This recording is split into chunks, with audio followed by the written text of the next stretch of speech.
E aí, galera, sejam bem-vindos a mais uma aula do Planeta Biologia. E o tema é o filo dos plateumintos, os vermes achatados, assim como esse lindão aqui da foto, essa planária lindona. Fala a verdade, bonita, né? Tem gente que vai falar que é nojento, mas ela é bonitinha. Vamos ver então as características gerais e também algumas doenças causadas por esse verme, certo? Nesse filo. Não vamos ver todas, porque vai ter uma aula específica aí sobre doenças causadas por plateumintos. Então, como a gente vai ver aí características gerais, a evolução, algum desses aspectos, então eu vou focar apenas nas principais doenças causadas pelos plateumintos. Bom, as doenças causadas pelos plateumintos, os vermes achatados, são transmitidas pela água. Então, essa doença está relacionada a locais onde existe baixo saneamento básico. Países pobres, regiões pobres. Se existe uma alta incidência de doenças causadas por plateuminto, isso pode ser também um indicativo econômico. Porque esse local não tem um saneamento básico adequado. Certo? Locais onde o saneamento ecológico, o saneamento básico, o saneamento ecológico, é feito da maneira correta, com tratamento do esgoto, com tratamento dos resíduos, isso não acontece. Ou pelo menos a incidência é menor. Onde não há tratamento dos resíduos, a incidência obviamente vai ser maior. Todos os plateumintos são parasitas? Não. Nem todos os plateumintos são parasitas, mas eles são muito associados justamente por causa das suas parasitoses. Inclusive é um tema comum em Enem, viu? Em Enem, vestibular, costuma ser bastante pedido em diversos tipos de provas aí, para entrar em faculdades ou prova como Enem, os vestibulares e Enems da vida, né? A gente vai dar uma olhada aí como a gente pode prevenir. Eu já adiantei um pouquinho, né? Saneamento básico. O saneamento básico é o jeito mais simples, é o jeito mais eficaz de você prevenir as verminoses, as doenças causadas por plateumintos. Vamos lá, as suas características gerais. São vermes de corpo achatado. Essa característica é muito importante, ainda mais se a gente for comparar com os neumatelmintos, certo? Com a aula do lado de neumatelmintos, que são os vermes cilíndricos. São triblásticos. Se você lembra lá da aula de quinidários, tri significa três, certo? Eles possuem 3 folhetos embrionários, que é a endoderme, a mesoderme e a ectoderme. A sua simetria é lateral. O que significa simetria lateral? Eu falei lá dos quinidários, que a maioria possui simetria radial. Simetria bilateral, bi de 2, aqui está um pouquinho torta essa linha, significa o seguinte, que tanto o lado direito quanto o lado esquerdo são muito semelhantes. Eles são simétricos. Também são animais protostomados. O que significa isso? Proto de primitivo e estomo de boca. Significa que a formação desse animal começa pela boca. Vou comparar daqui a pouco. Você, ser humano, não é um protostomado. Você é um deuterostomado, onde o ânus é formado primeiro. Ok? E são acelomados, ou seja, ele não possui uma cavidade interna, certo? Vamos olhar isso mais à frente também. Aqui está representado o sistema excretor desse animal, que foi bastante estudado, é bastante interessante, certo? Que é o primeiro animal a ter esse tipo de sistema e possui aí como a sua célula base a célula flama, que vai retirar os metabólitos, os compostos nitrogenados do organismo e prepará-los para a excreção. Certo? As células flamas, então, vão ter um papel bem importante aí na produção da excreção desses animais. Em relação ao filo, é sempre legal você estudar um filo comparando com outros, né? Eu, pelo menos, acredito que isso fica mais fácil. Então, a gente vai comparar aqui 3 filos. Será que você saberia dizer? Aqui eu tenho 3 filos. 3 filos. Todos eles são triblásticos. Por que triblástico? Porque eles possuem esses 3 folhetos embrionários: ectoderme, mesoderme e endoderme. Aqui são os plateumintos. Vou desenhar aqui os plateumintos. Esses aqui não possuem celoma, certo? Aquela cavidade que está representada aqui é esse pseudoceloma, um celoma falso. Aqui temos um celoma verdadeiro. Aqui, próxima aula, os nematódios ou neomateumintos. Para você estudar essa aula em sequência, viu? Lá no YouTube vai estar numa playlist dos filhos do reino animal, então você vai poder até estudar eles na sequência. Os neomateumintos também são triblásticos, mas são pseudocelomatos. Eu tenho aqui essa cavidade aqui representando, na ilustração representando o pseudoceloma. E os anelídeos, as minhocas, sanguessugas, poliquetas. Vou escrever o nome inteiro. Tá? Os anelídeos possuem um celoma verdadeiro, os animais celomatos. Bom, então, voltando aqui, as características gerais são verme de corpo achatado, triblástico, você já sabe por quê, simetria lateral, você já sabe por quê, protostomado, o desenvolvimento começa pela boca, e acelomatos, certo? Não possuem a cavidade interna. Passando para frente, aqui uma nova comparação, né? Uma comparação evolutiva, um cladograma, para a gente poder comparar com esses animais. A gente viu aqui, né, os poríferos, que não possuem tecidos diferenciados, os quinidários, os únicos representantes aí de blásticos, né, já consumem, a partir dos quinidários, todos esses animais possuem tecidos diferenciados, e a gente está nesse ponto aqui. Inauguramos esse ponto e seguimos esse caminho aqui, nesse nó do cladograma, certo? Os animais sem cavidade corporal, os acelomados, plateumintos, triblásticos, né? Qual a característica? O que é que você tem como uma planária? Vocês são triblásticos, nós somos triblásticos, certo? Então nós temos características, várias características em comum com a planária, lógico. No cladograma é representada por esse nó. Vamos ver aqui na próxima aula os nematódios, depois vem os celomados, a partir de moluscos, os celomados, certo? Então, uma característica dos plateumintos, eles são triblásticos acelomados, certo? Nematódios são triblásticos pseudocelomados. Moluscos são triblásticos celomados.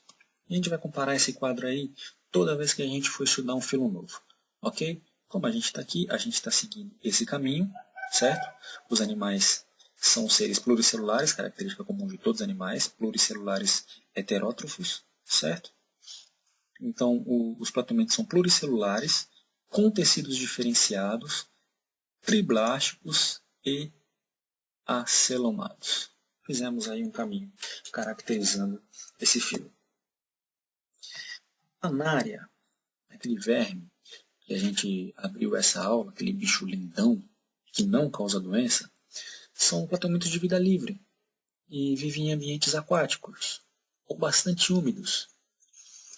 Em relação aqui à anatomia, a gente viu, né, a célula flama, seu aparelho excretor, e um tubo digestório. A gente vê aqui a boca, ok?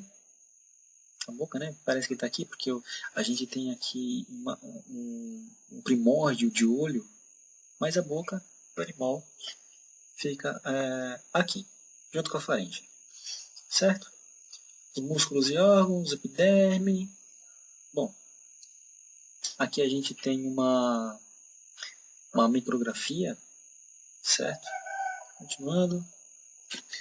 Planárias são hermafroditas. O que isso significa dizer?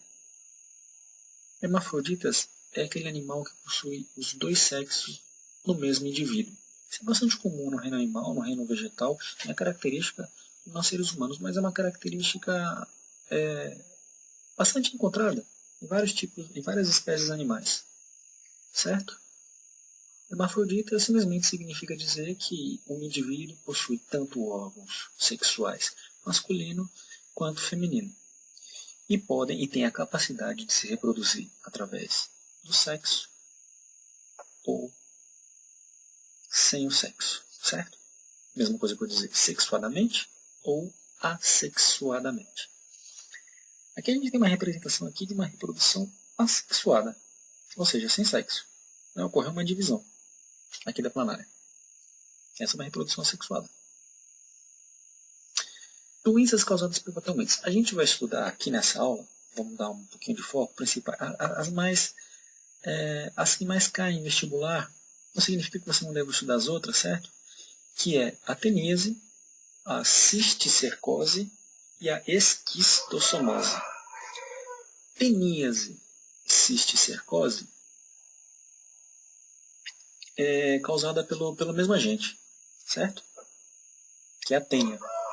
E a esquistossomose é causada pelo esquistossoma. Eu não vou aqui entrar em detalhes, não vou falar aqui da hidatiose, mas só para que você saiba, e a fasciolose. Mas essa aula está disponível na aula Doenças Causadas por Plateumintos. Eu vou deixar o link na descrição. Se você quiser se aprofundar um pouco mais nessas duas doenças, nessas duas verminoses causadas por Plateumintos, você vai lá no link, certo? Então eu vou falar um pouquinho mais da teníase, cisticercose e esquistossomose. Vamos dar uma olhada no ciclo de vida deles.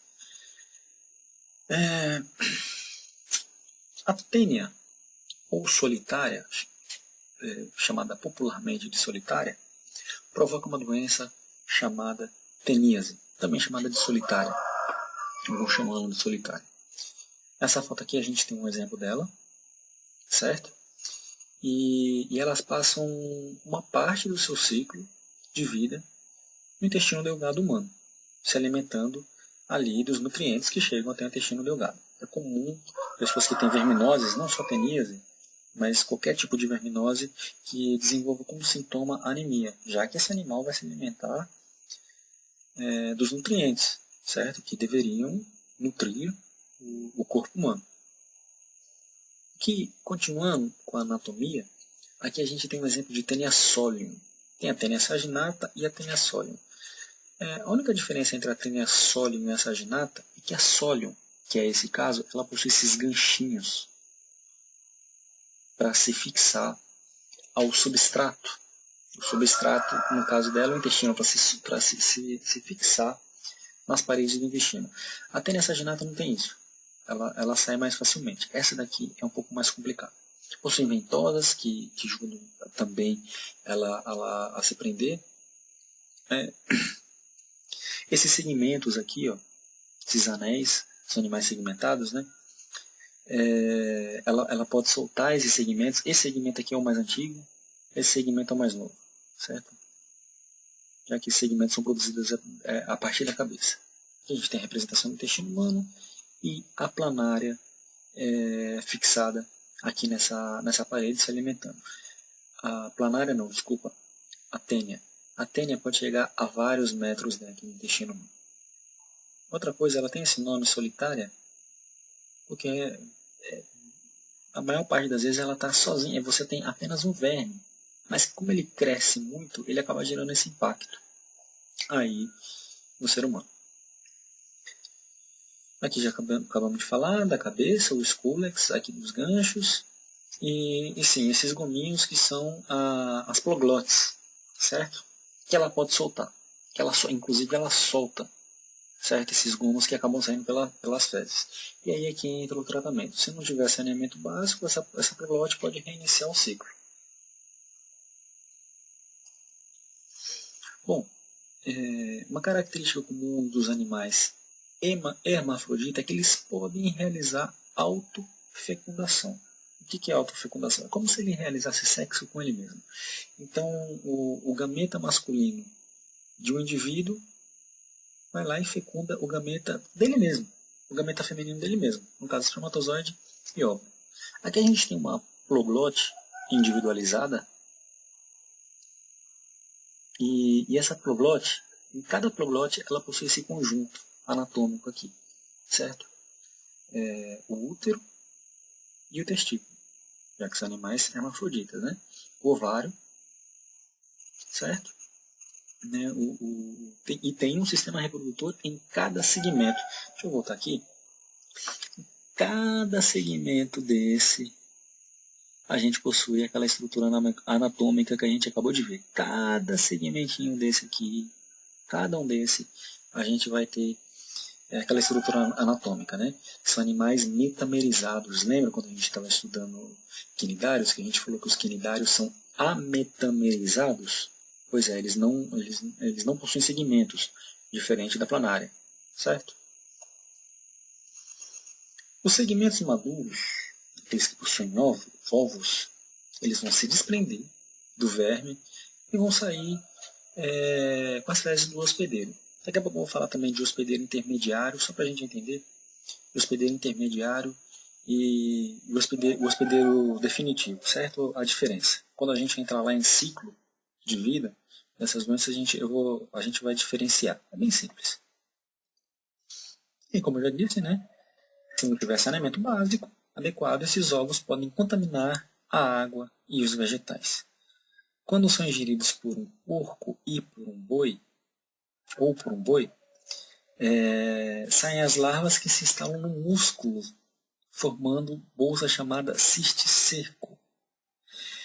Aqui está falando porco ou boi, mas isso pode acontecer no humano também.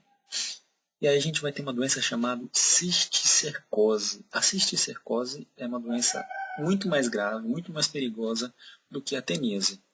Teníase e cisticercose, como eu já disse, são causadas pelo mesmo indivíduo, certo? A tênia. Lá em ciclo eu vou reforçar isso daí para a gente entender melhor. Outro verme aqui, como eu já havia falado, o esquitossomo. Causada pela esquitossoma mansoni, que provoca a esquistossomose, também conhecida como barriga d'água, e que vai se fixar aí nas veias do fígado e do intestino delgado. Também tem como sintoma anemia. Aqui a gente tem uma fotografia mostrando um indivíduo macho e um indivíduo fêmea, certo? Diferente das tênias, a esquistossomose tem sexos separados. O macho é maior e abriga a fêmea, certo? Macho e fêmea.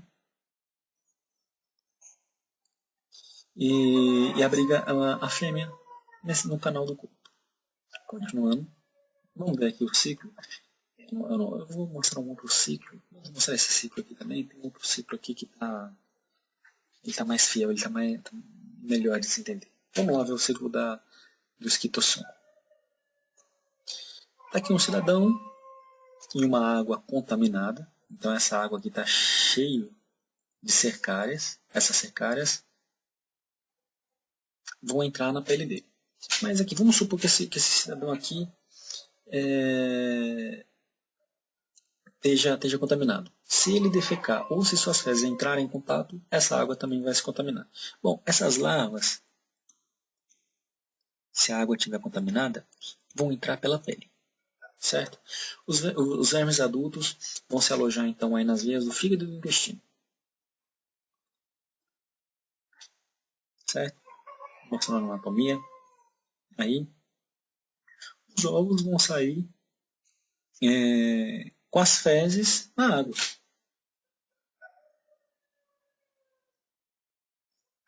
A gente tem aí uma larva chamada miracídio.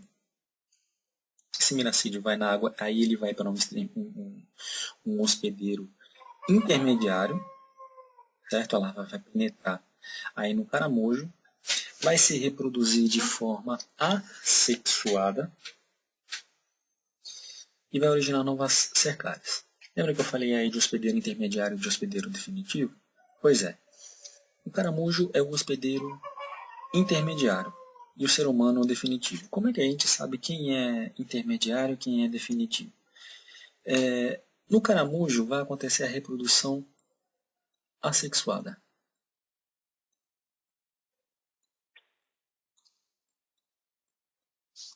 Assexuada. Enquanto no homem vai acontecer a reprodução assexuada.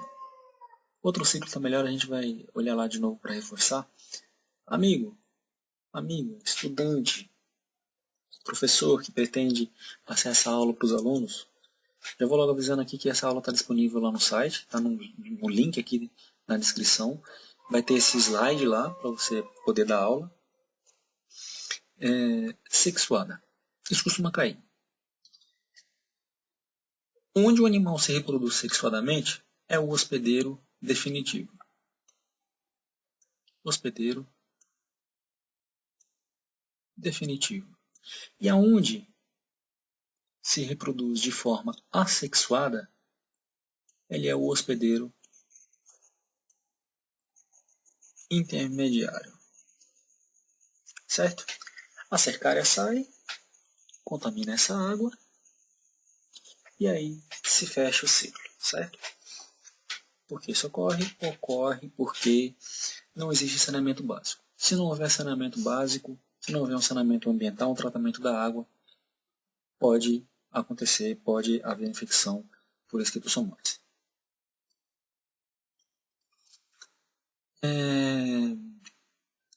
Bom, a esquistossomose existe em alguns medicamentos, né, mas o meio mais eficiente de se evitar isso é evitar o tratamento da água. Né? Melhor prevenir do que remediar. Como eu já havia dito aqui, né, implantação de saneamento básico. Implantação de sistema de canalização e rede de esgoto é o saneamento básico ou saneamento ambiental. Procura lá no site que tem uma matéria também falando sobre saneamento básico, saneamento ambiental. Fornecimento de água de boa qualidade, saneamento básico. Informação na parte educativa, certo? Informação à população sobre a doença. Já foi uma doença muito mais comum, né? Hoje em dia, pelo menos no Brasil, hoje em dia a incidência é menor. Vamos entrar aqui, ó, para a gente ver ciclos.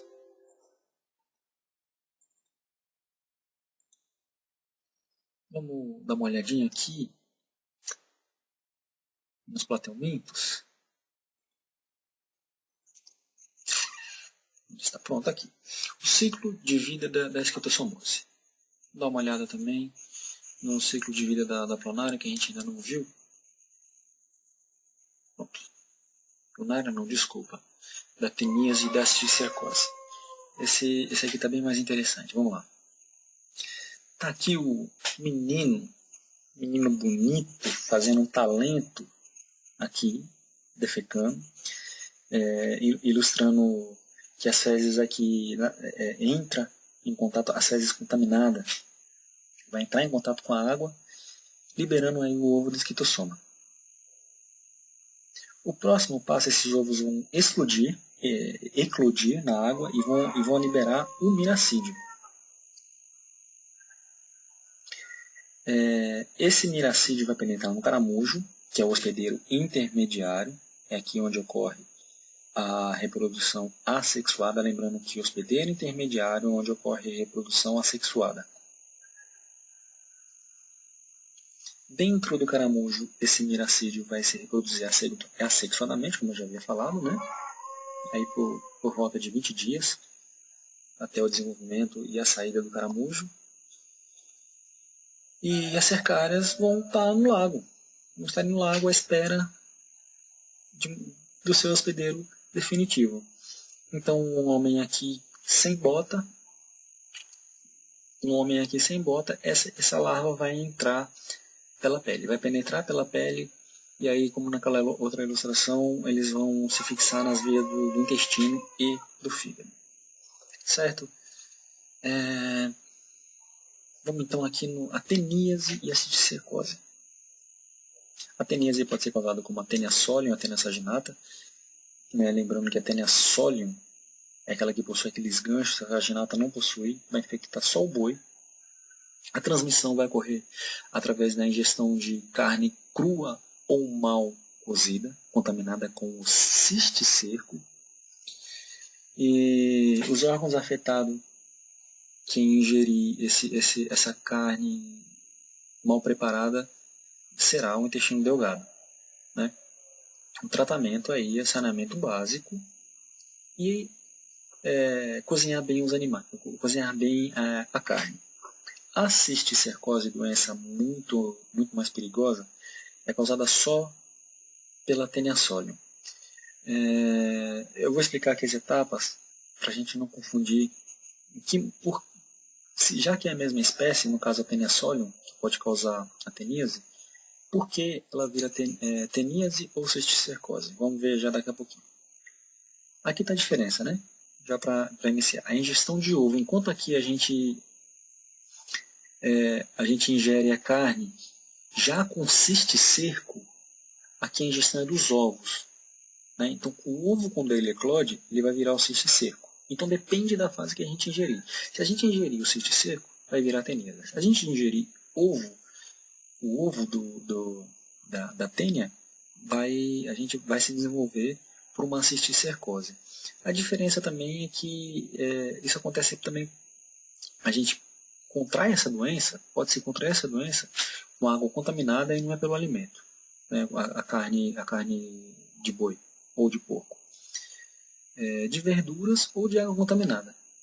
O que acontece? Esses ovos vão parar no cérebro, no sistema nervoso e no sistema muscular. Está aí o perigo dela. Por isso que ela é mais perigosa. Como evitar? Saneamento básico e a esterilização de alimentos, né, vegetais, em sua maioria, e água.